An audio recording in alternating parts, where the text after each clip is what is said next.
It's finally here, it's finally happened. Today at 2 p.m. UK time, Omega released 8 new watches from the Seamaster collection. So there's a couple of new Aqua Terras, a new Ploprof, Diver 300, Planet Ocean, Ultra Deep, and a World Timer. The theme of this launch seems to be Fume Blue, or what Omega is calling Summer Blue, to celebrate 75 years of the Seamaster collection. I'm gonna order these from my favorite down to my kind of less favorite, don't like as much. So let's get started by looking at the new Aqua Terras. There's a new 38mm Aqua Terra and a 41mm. Omega had spent the last couple days releasing teasers. ID Guy had taken a screenshot of one of them, brightened the colors and could manipulate everything, and it shows the case back, which said 150 meters. And if you're disgustingly into watches and into Omega, you know that means the Aqua Terra. So this seems to be the same as your average 41mm Aqua Terra, with the 8900 coaxial movement giving you 60 hours of power reserve, 100 meters of water resistance, and the date at 6 o'clock.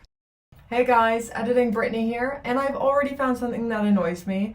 So the date window doesn't seem to match the dial color, which I know is a stupid little gripe. I just like it when they match.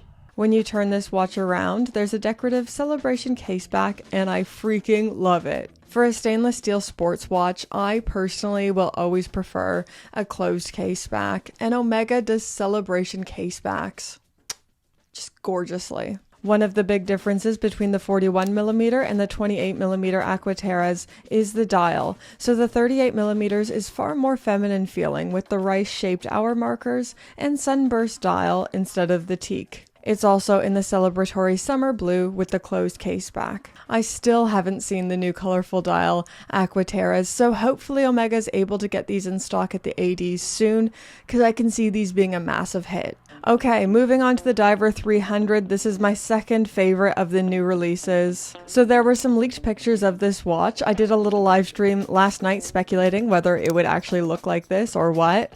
But here it is. It's completely accurate to the leaked pictures. Fume dial, summer blue Seamaster. Ooh, it looks so ice cold. I love it. And the big selling feature for me is the case back. I know some people love a display case back, but I personally have always missed the old hippocampus case backs. Same deal again. From what I can tell, this is in every way the same as the bog standard Seamaster Diver 300, with the 8800 caliber movement giving you 55 hours of power reserve. Date at 6 o'clock, helium escape valve at 10, and the ever contentious Seamaster bracelet. There's another small difference as well in the price. So this celebration model is £5,800 compared to the £5,500 which it usually is. This isn't the end of the world. I'm just surprised they didn't try to milk that further. I think this is so exciting. It looks so good. But this, of course, doesn't address some of the things and the problems people were hoping that the new Seamaster would address. And by people, I mean me, in the small little echo chamber I find myself in. The bracelet appears to be the same, so still no taper, and that makes me sad. I guess I've got another year of hoping for the relaunch of the 225450. Okay, moving on to the Planet Ocean, and something I don't talk a lot about on the channel is how much I love the Planet Ocean, and I think this new one is a great addition to the lineup. So the Planet Ocean 39.5mm is now updated with the summer blue. The dial also seems to have a textured vertical pattern on it. I'm not even going to bother saying it anymore. It's in every way the same as the current Planet Ocean, just with a different dial color and caseback. But I'm all about it. The caseback has a laser engraved commemorative Seamaster logo depicting a trident bearing Poseidon and 2 seahorses. Moving on to the Ploprof, and this new Ploprof looks kinda badass. It's like the Ploprof stealth mode. And this is also where we see the biggest difference in the caseback. Still that Seamaster since 1948, but it almost looks like more of a coin than a full engraving.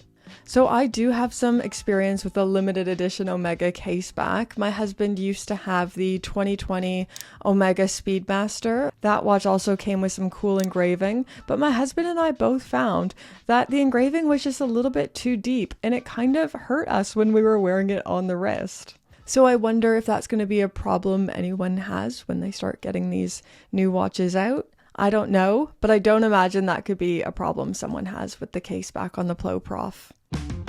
Moving on to the Ultra Deep. So this is another Omega with some insane specifications, water resistance to 6,000 meters, and a really cool dial. So this dial is to pay homage to the mysteries of the deep, and it is an accurate representation of the deepest point of the Marianas Trench. I aesthetically love this, but at 45.5 millimeters, forget about it. Forget about it, Omega. Okay, moving on to the models I care about slightly less.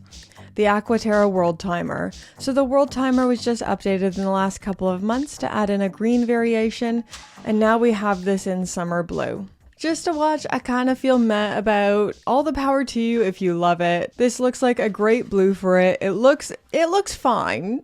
It's just a meh from me. And my next meh is the Seamaster 300 Heritage 41mm. I don't know why these have never done it for me. I think it's the proportions maybe. I don't know. Once again, don't let my negative energy stop you from loving it if you love this one and it speaks to you. So this is it. This seems to be Omega's big drop for the year. So the brand doesn't participate in Watches and Wonders, and last year, so in 2022, Omega hosted something called Omega Days, just a couple of weeks before Watches and Wonders, where they unveiled their novelties. But this year was radio silence. Nothing. So a lot of people were really building up to this launch. We knew it was going to be the 30th anniversary of the Seamaster Diver 300 and the 75th anniversary of the Seamaster as a collection, which is Omega's longest running still produced collection. So I knew the celebration was going to be a big one. I'm not sure if I just got a little bit too much in my head or if I was building it up too much. But now with these novelties out, I just feel a bit meh about it. I don't know. Maybe I'm being too mean. I think I probably am being too mean because I built it up to be too big in my head and I was so excited for what Omega might do. But I think they just had a really big platform this year to do something big in standalone. Watches and Wonders is done. That's all out of our system. I don't know. I just kind of hoped for more, but these are still really great. The case back is really cool, and I really, really like the Fume dial and the blue. So I don't know. I'm probably just being too mean. These are just my initial thoughts, though. I've not seen any of these in person or anything. I'm just getting excited about the new drop, the new watches from a brand that I love. What do you guys think? Let me know all your thoughts, everything in those comments down below. Are you excited for these watches? Are you going to get your name in at the AD anywhere or at an Omega boutique? Let me know. We'd love to know. See you guys later this week for some normal videos. Bye.